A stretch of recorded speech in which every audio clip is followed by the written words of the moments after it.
Thank you for joining Marianne and the professor. Today I'm joined by James Roguski, actually, who is an American researcher, activist, and I would say kind of a WHO expert. You're following the WHO very closely. So James, thank you so much for your time today. There's a lot of information swirling around about the WHO right now and the meetings that are occurring or about to occur.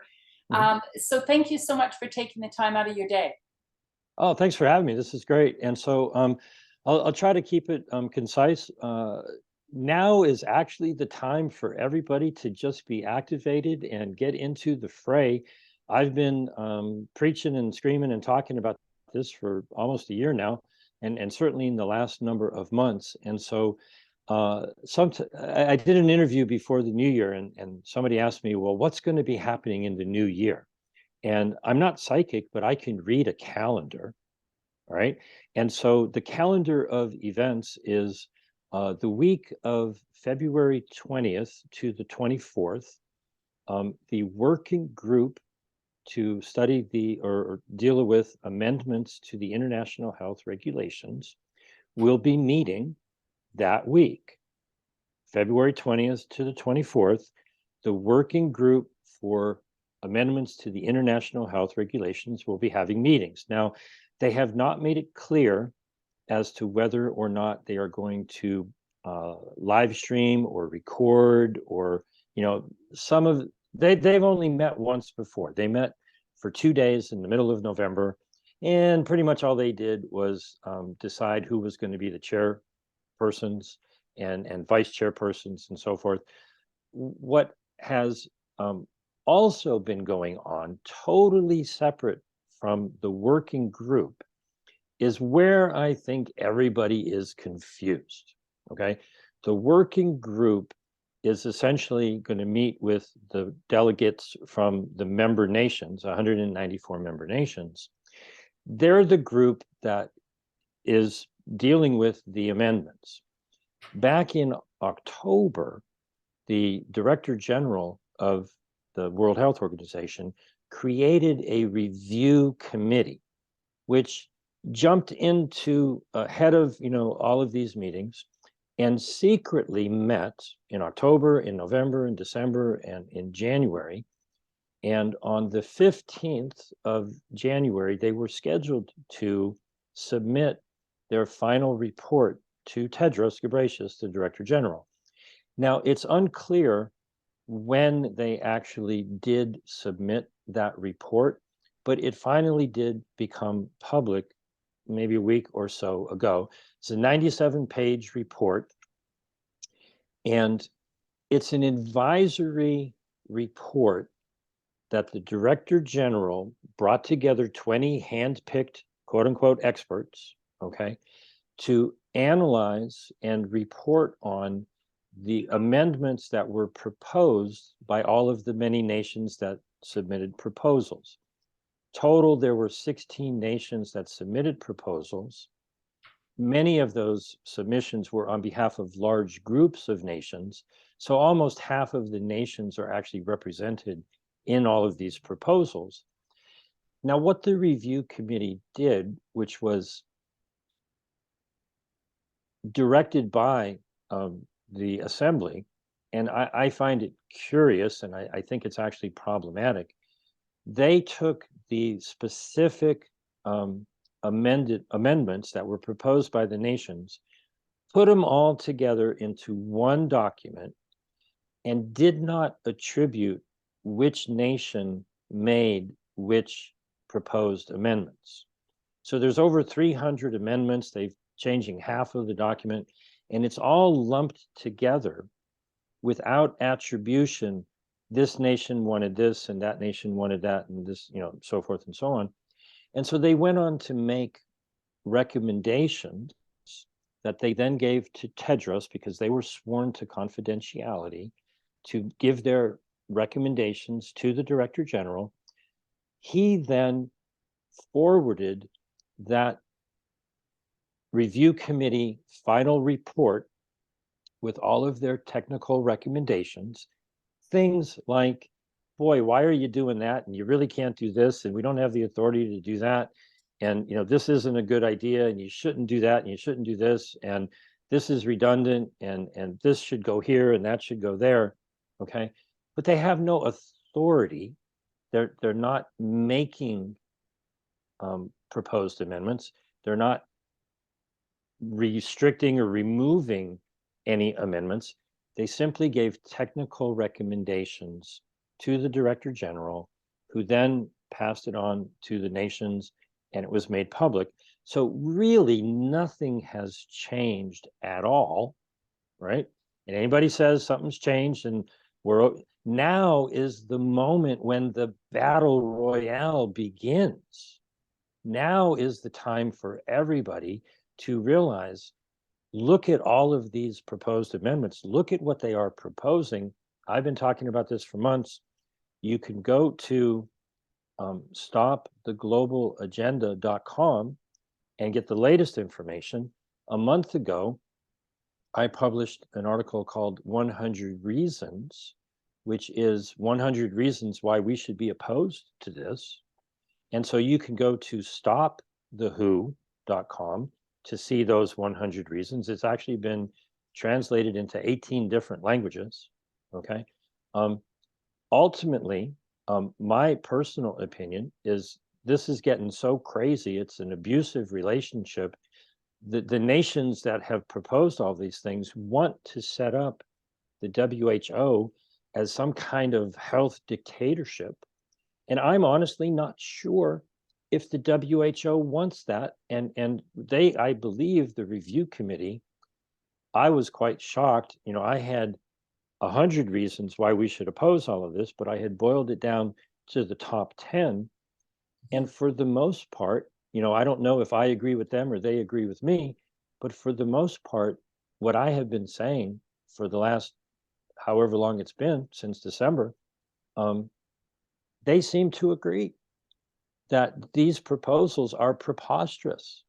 And so this is a good moment. This is a powerful, tool backing up everything I've been saying, most everything, that what in the world are these delegates doing? Okay. And so now is not the time to say, oh, everything's grand and glorious. Now is the time to get clear that the treaty has got nothing to do with this review committee report. They only reported on the amendments to the international health regulations. The treaty is a totally separate thing. They're going to be meeting the next week, which is February 27th to March the 3rd. And that's a whole nother can of worms. The things that they have in that document are astonishingly, ridiculously crazy. Not that the amendments are sane by any stretch of the imagination. And so for the last October, November, December, January, for the last 4 months, I've been having a daily Zoom meeting that everyone is invited to attend. I've upped that to twice a day. So it's right on my article, stoptheglobalagenda.com. Everyone is invited. If you have questions, I do it at noon and 7 p.m. Pacific time every day of the week. I've been doing one a day since October, and I've upped it to 2 a day last couple of weeks. This is confusing. There's a lot of details. Give me a phone call at 310-619-3055. Now is the time for everybody to take massive and immediate action, not to claim that, oh, everything's been solved. We're just getting started. So I don't know. I hope that addresses, many of the questions that people have. You made a list of the top 10 sort of egregious aspects or amendments. Can you run through the ones that you think are the most dangerous? Well, there's a top 10 for the amendments to the regulations. Mm-hmm. There's a separate top 10 for the proposed pandemic treaty. Not the least, talking about the amendments first, the overall gist of the international health regulations confuses everyone because they're not about health. Okay. The name is inaccurate. They really should be referred to as the International Surveillance, Monitoring, Reporting, Emergency Declaring, Fear Mongering Control Regulations. Okay. Now, once if you just read the darn thing, you'll go, oh, yeah, he's right. They don't really talk about health. It's all about monitoring, surveillance, and reporting. Okay. And so it's a legally binding document, but currently the obligations that each nation is bound to comply with are really pretty minor. Okay. You have to have enough of what they call core capacity so that if your hospital system is identifying an outbreak of some kind, or there's a leak of radiation or a chemical spill or something that could, maybe a bacterial problem with food, that's being transported out of the country, something like that. They're obligated, nations are obligated to surveil any kind of outbreak or contamination or that sort of thing. They're obligated to report. They're obligated to have a focal point, which is really a point person to do the communication. And that's pretty much it. Okay, they don't really have like massive amounts of things that they're obligated to do. Right. There's a handful of things, and they're all kind of relatively reasonable. On top of that, the WHO, for the most part, is allowed to make non-binding recommendations. Okay, well, the amendments from Bangladesh would cross out the word non-binding, and the amendments from Malaysia would say that the temporary and standing recommendations shall be implemented. Well, hey, people, that changes everything. If you are obligated to implement a recommendation that's not binding, that changes the whole game. Okay, that makes it a dictatorial, totalitarian regime telling every nation what they must do. Now, I've been saying that since December, and the review committee, I would have to say, pretty much said the same thing. Okay, now that's good news that they're a voice of reason, but that didn't change anything. They didn't make the amendments. They didn't retract any amendments. They just gave technical advice. So not next week, but the week of the 20th to the 24th, let the soap opera begin. Okay, this nation wants that, and that nation wants the other thing, and the other nation, and other groups of nations. Everybody wants what they want from the WHO, and the WHO Review Committee has put a 97-page document into the middle of this, I'll just say, negotiation. Now is the time that it gets interesting. Nothing has been solved. Nothing has been settled. This is when the battle royale begins. So pay attention, get involved, spread the word, tell everybody to pay attention. And then the next week, they're going to be meeting about the treaty. Not more interesting, but it sounds more dangerous. What happens with the pandemic treaty? The outcome of that sounds more important. Is that right? Well, that's a fair opinion, but arguably, passing or adopting the amendments to existing regulations could happen like that. Most people were all confused and they were not paying attention last year. And I'll just put it this way as an example. And I know you wanted to talk for 5 minutes, and here we keep going. Last year, the Biden administration proposed amendments that were kicked to the curb. They did so 4 months in advance, which was the obligation to give notice. And what they ultimately did was a totally different set of amendments were proposed in the middle of the assembly in May. And they adopted them anyways, even though they weren't put forth 4 months in advance. They broke their own rule, as far as I can tell. They adopted them, and I have not seen any signing signature with a president or a prime minister or a king or queen or anything.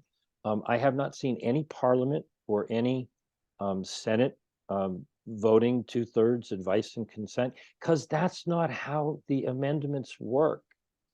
They were adopted and that's it. Okay. So any amendments that are currently on the table, if adopted, become international law, unless after that adoption, there's enough political pressure for each nation to sign a document and send it to the WHO and say, no, we reject these amendments.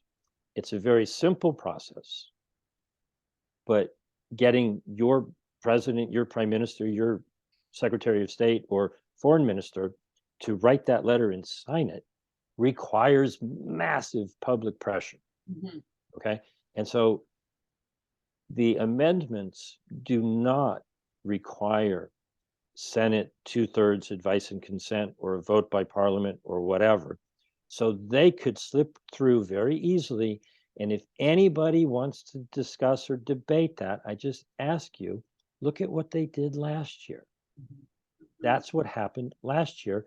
Did you notice that somebody signed it and they voted on it in part? I don't think so. Okay. Now, the treaty, unbelievable stuff in the latest version of the treaty. I'll give you the quick summary. The first 1/3 or 1/4 of it is all nice, nice, nice. It sounds really great. Just skip over the first quarter, get to where they start making the changes.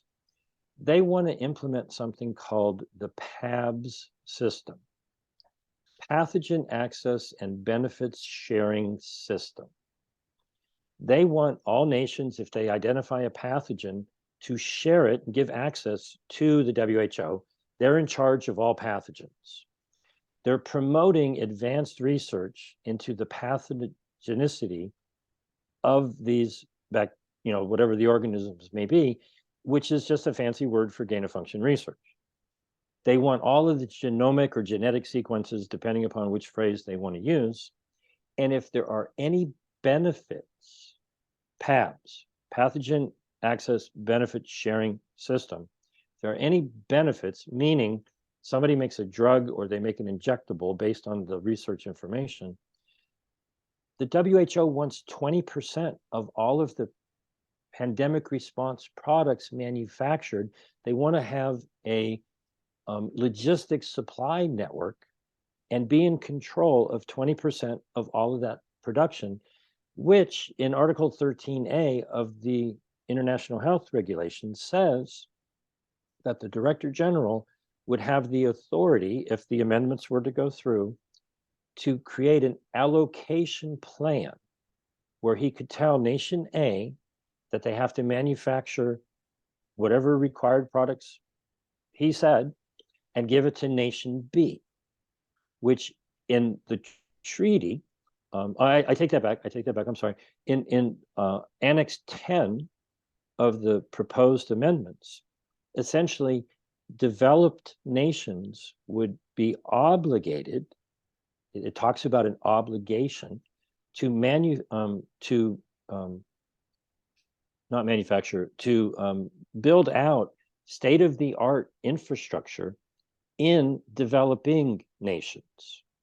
Okay, and so what you're looking at is, a convoluted mess of 300 proposed amendments to the International Health Regulations, command and control of the means of production of pathogens, research, and products that would be distributed through a logistics network in charge of, the WHO would be in charge of. And all of these, there's 2 separate funds that they would have implemented, millions of dollars to fund the pharmaceutical hospital emergency industrial complex in the amendments to the International Health Regulations, and another separate fund similar to put money into what they would like to do with the treaty. And so all I've been saying for the last year is Is anybody listening to the people? Okay, because essentially they've put all these documents up on their WHO website, and your silence is assumed to be consent by the WHO. And so I certainly have not been silent. And what I've encouraged everybody to do is speak up, but please don't speak until you learn what it is you're speaking about. Get the Who information. do we direct our comments to? Who are the government officials that you're American, I'm Canadian? Where do we direct? Um, out into the universe. And I mean that in all sincerity. Back in September, the WHO said, oh, go to our website and hold up your identification and you can record something for 90 seconds. Okay. And so a lot of people didn't want to do that. So I set up a system where, I mean, anybody, has a laptop, right? Or a phone, just record what you want to say it and put it out into the universe. We got several hundred people to do that back in September. And to give you a clue as to what their general overriding opinion was, you can see all of those videos on screwthewho.com. And so I just encourage everybody, forget about the mainstream media. If they talk about it, they're just going to mangle it. Okay. I have a page on my Substack called Alternative Media. I've got 600 and some listed. Ask them why they're not reporting on this. Most of them are not. Okay. Get the information accurately. If you have any questions, I'm not going to say I know everything, but I have been deeply involved in researching this. I do a Zoom meeting twice a day, and I always give people my phone number. It's 310-619-3055. If you have any questions, give me a call. The Zoom is happening twice a day. Get the facts and say what your opinion is about those facts. Now, what politicians would be the best to be reaching out to in terms of federal politicians? Should we not be asking our federal politicians to withdraw from the WHO? This is a private organization. Why are we even staying in the WHO? Should not the push be to withdraw? Well, it's not necessarily a private organization. It's an intergovernmental organization, meaning governments send delegates. There's a whole lot of discussion about, what the heck is going on with the WHO for the last 20 years, because it's a mess. Okay. And, there's 10, as part of the 100 reasons, there are many of them are reasons why we should exit the WHO. And so in the United States, you can go to exitthewho.com. It's a work in progress, but it's far enough along that everyone can participate and help make it better. This has become an abusive relationship. Mm-hmm. And if it was two people in an abusive relationship, and one of them was seeking to gain legal authority to control the lives of the other, okay, you would advise that person to get the hell out of that relationship. Mm-hmm. And so that's my advice in regards to the WHO. Time to exit the WHO because they've lost their minds. Mm-hmm. Okay. Now, not everybody, right? There are some voices of reason. And so any kind of uniform statement about this, that, or the other, there are so many details and so much nuance. And this is going to be such a soap opera. Unbelievable. But for being proactive, there's delegates, for example, Canadian delegates that will be mm-hmm. sent to the WHO during these meetings. So is it best for us to be directing our angst to those delegates? At this moment in time, okay, most people have no idea who the delegates are. Okay, there's lists available of who the delegate was to the last assembly. Okay, that is actually strangely enough, a very complicated question. Okay. And so the best place, in my opinion, for people to put their energy is to spread the word as much as possible, to get as many people as possible paying attention to this mess that the WHO is embroiled in. It's going to be an incredible soap opera over the next 2 or 3 weeks.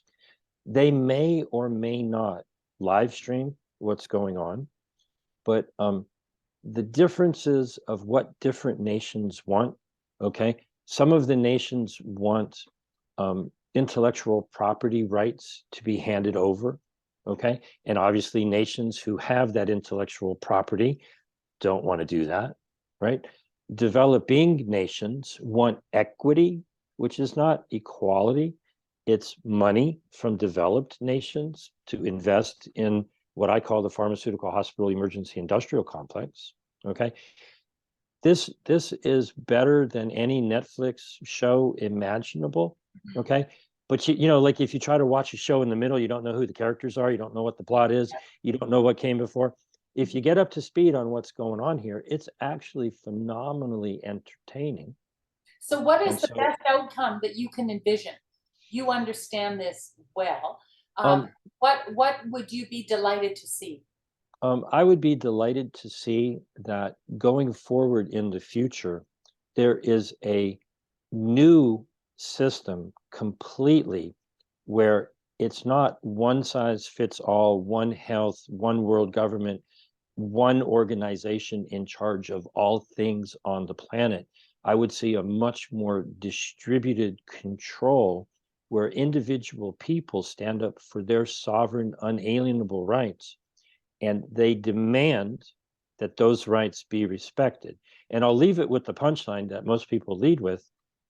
India proposed crossing out from the International Health Regulations, Article 3, Section 1, the core principle of the existing regulations states that they should be implemented with full respect for the dignity, human rights, and fundamental freedoms of people. And the amendments that have been proposed would just cross that out, turn it into not recommendations, not an advisory organization, but have recommendations that would be binding legally, that would have to be implemented by a dictator general of an organization that could have command and control over all of the pandemic response products and tell country A to make them and give them to country B. Okay. The insanity of this is so blatantly obvious. I encourage everybody to read up, learn about it as much as you can, speak on it from a point of being informed. And if you have any questions, give me a phone call or come to the Zoom.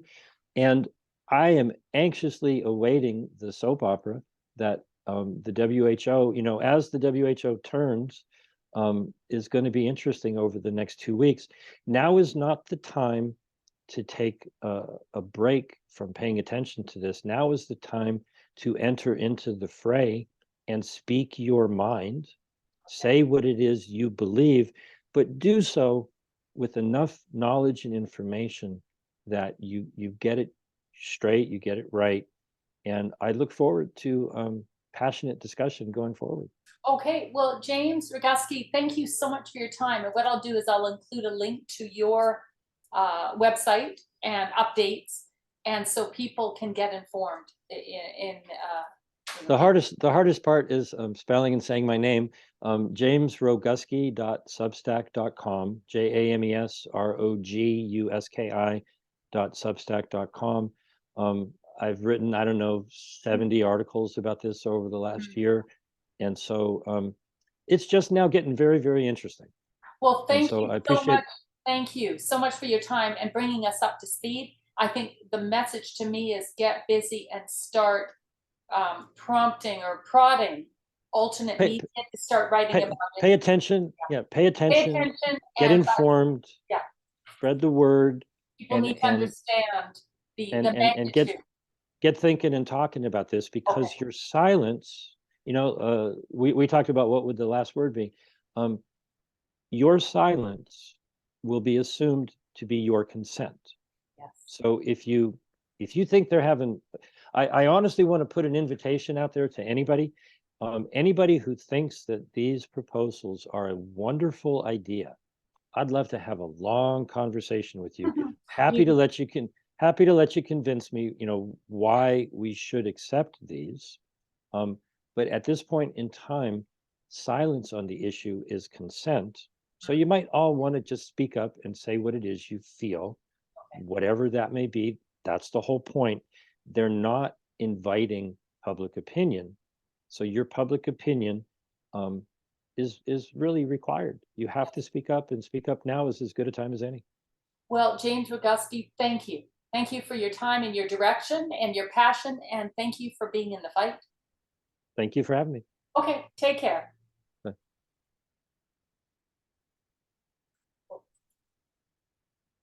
Well, that was a good 5 minutes.